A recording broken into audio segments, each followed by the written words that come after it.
And John is with me from Washington. So, John, Governor Pence deflected your question about Donald Trump's comments toward his accusers. What did you make of the governor's comments?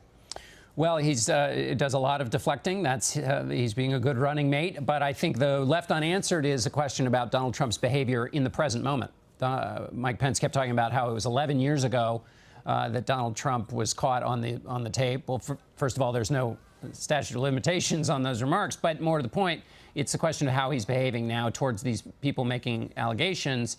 And not only is he being highly critical of them, which was a complaint they made about Hillary Clinton, but then he's also in his critiques been raising the issue of whether these women were attractive enough to be worthy of his attentions.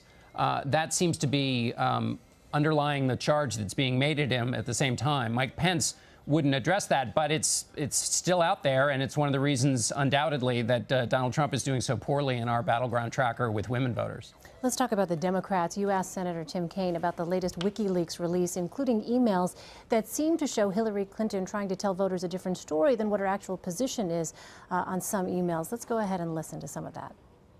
Don't voters have a right to get the straight story from a candidate who's asking to be given so much power? Well, I think you can, and you can ask the people involved in any of the emails what they think about the topics. John, here's something that we do have to just state very plainly. Not only are these emails an effort by WikiLeaks in Russia to try to destabilize our election, but anybody who is going to try to cyber attack and then try to destabilize an election, you can't trust that they're going to maintain scrupulous honesty about the content of what they're dumping out for the world to see. All right, so Watergate comparisons, references to Russian hacking. Are those effective arguments, you think, John? Well, they're effective in the sense that they're keeping the conversation off of the underlying issue, which is the shifting positions and the maneuverability of the Clinton campaign as they put forward a public image of the candidate to voters that was different than the private image of the candidate. So anything else that they can talk about is something they want to talk about.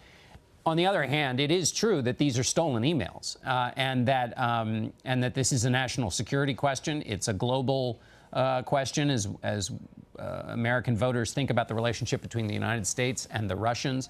And so that's a big part of this story as well. And then I think for voters, the question is there anything in those emails that suggests a special level of lack of trustworthiness on the part of the Clinton campaign, or is that just the spinning and massaging of positions that we're used to seeing from all kinds of candidates? And certainly Donald Trump, for his part, has massaged and changed many of his positions, and on issues like birtherism or his ban on Muslims, has certainly changed in a much bigger way than Hillary Clinton did in those discussions that were going on in the email.